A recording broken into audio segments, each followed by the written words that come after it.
بسم اللہ الرحمن الرحیم ایاک نعبد و ایاک نستعین۔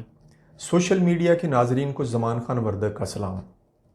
ناظرین، آج ہم پبلک انٹرسٹ لیٹیگیشن، جس کو ہم PIL بھی کہیں گے، یعنی مفاد عامہ کی مقدمے بازی، اس موضوع پر بات کریں گے اور جانیں گے کہ پل کیا ہے، اس کا آغاز کہاں سے ہوا، انڈیا اور پاکستان میں اس کا آغاز کب ہوا، اس کا سکوپ کیا ہے، کون دائر کر سکتا ہے، کن فورمز پر دائر ہو سکتی ہے، اور اس کے فیصلوں کے معاشرے پر کیا اثرات مرتب ہوتے ہیں، اور آخر میں پل کے موضوع پر پاکستان کی عدالتوں کے چند اہم فیصلوں کا بھی ذکر کریں گے۔ ناظرین، عوام تک قانون کی ابتدائی معلومات پہنچانے کے لیے ہم نے یہ یوٹیوب چینل شروع کیا ہے۔ آپ برائے مہربانی ہمارے اس چینل کو سبسکرائب کریں اور کمنٹس کے ذریعے اپنی قیمتی آراء دیں تاکہ آپ کی آراء کی روشنی میں ہم اپنے مشن میں مزید بہتری لا سکیں۔ شکریہ۔ پبلک انٹرسٹ لیٹیگیشن، جیسے نام سے ظاہر ہے، ایسی مقدمے بازی جو عوام کے اجتماعی مفادات اور بنیادی حقوق کے تحفظ کے لیے کی جائے۔ litigation initiated for the protection of the public interests۔ مفاد عامہ کی مقدمہ بازی کا آغاز امریکہ میں 1950-60 کے دوران ہوا۔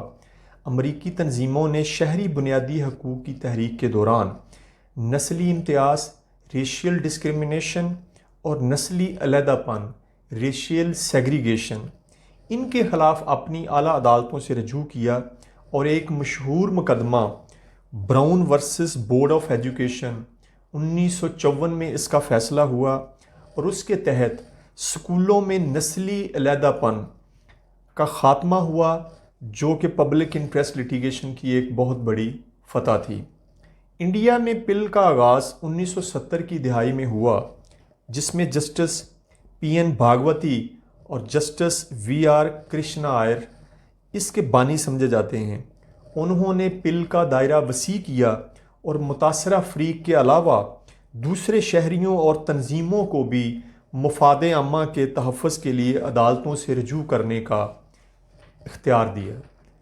ان کا خیال تھا کہ انصاف ہر ایک کو ملنا چاہیے، خاص کر معاشرے کے پسماندہ اور پسے ہوئے طبقات تک انصاف پہنچنا چاہیے۔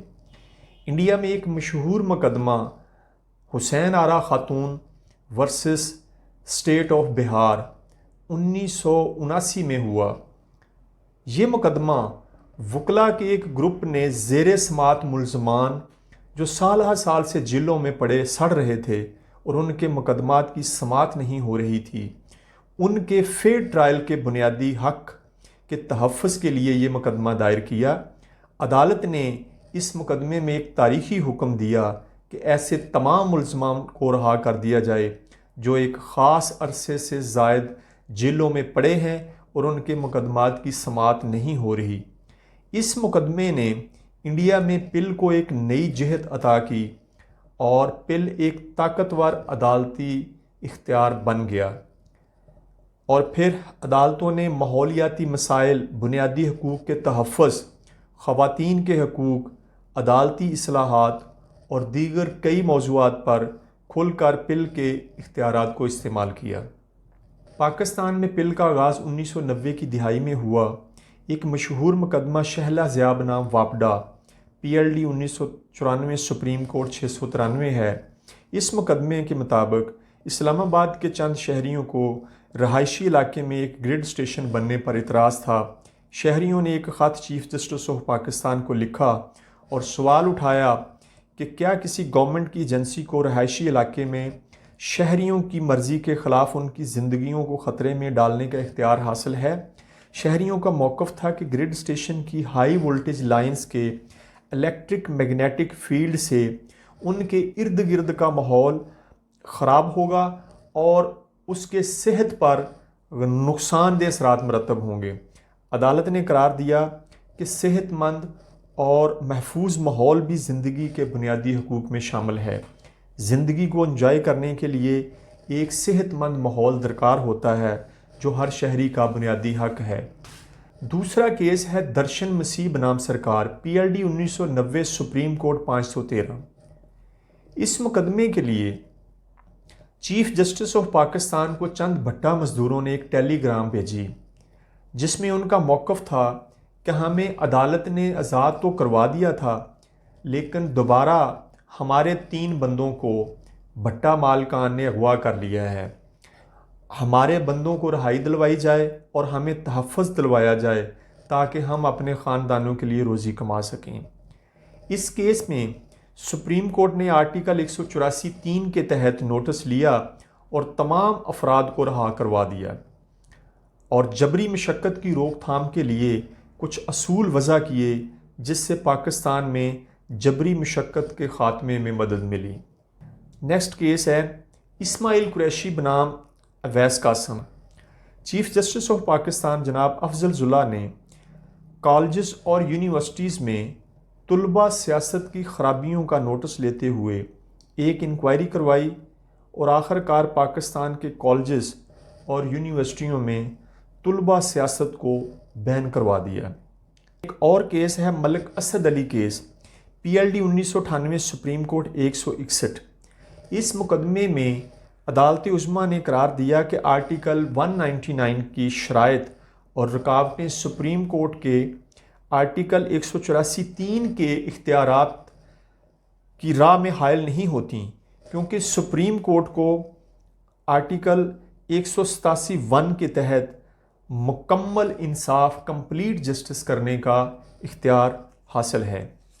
ان کے علاوہ پاکستان کی عدالتی تاریخ پل کے مقدمات سے بھری پڑی ہے۔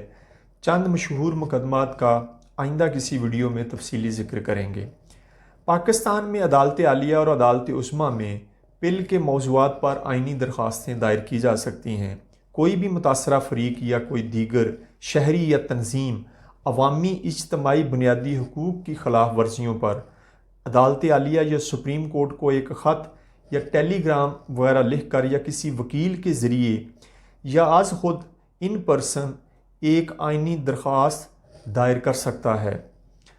پبلک انٹرسٹ لیٹیگیشن پاکستان کی عدالتوں کے پاس ایک بہت کارگر اختیار ہے جس کے تحت عدالتیں لوگوں کے بنیادی سماجی اور معاشی حقوق کا تحفظ کرتی ہیں۔ پل کے کارگر عدالتی اختیارات کے استعمال سے انصاف کی فراہمی یقینی ہوتی ہے، عوامی عہدیداروں کو جواب دہ بنایا جاتا ہے، پبلک احکامات میں شفافیت آتی ہے، نظام عدل پر لوگوں کے اعتماد میں اضافہ ہوتا ہے، نظر انداز طبقوں کو تحفظ فراہم ہوتا ہے، بنیادی شہری ضروریات کی فراہمی یقینی بن جاتی ہے، زندگی، آزادی اور جائیداد کا تحفظ یقینی بنایا جاتا ہے، غریب اور پسے ہوئے لوگوں کو فوری انصاف مل جاتا ہے، ناخواندہ لوگ اپنے بنیادی حقوق سے آگاہی حاصل کرتے ہیں اور قانون کی حکمرانی قائم ہوتی ہے۔ میں اپنی معزز پبلک سے گزارش کروں گا کہ اپنے بنیادی انسانی حقوق کے متعلق آگاہی حاصل کریں، ہمارے ساتھ جڑیں۔ ہم پبلک انٹرسٹ کے معاملات میں پبلک کے بنیادی حقوق کے تحفظ کے لیے عدالتوں میں چارہ جوئی کرتے ہیں۔ آپ کی شمولیت سے ہماری طاقت میں اضافہ ہوگا۔ ناظرین، آج کے موضوع کے لیے اتنا ہی۔ اپنا خیال رکھیے گا، ہمیں بھی دعاؤں میں یاد رکھیے گا۔ پاکستان زندہ باد۔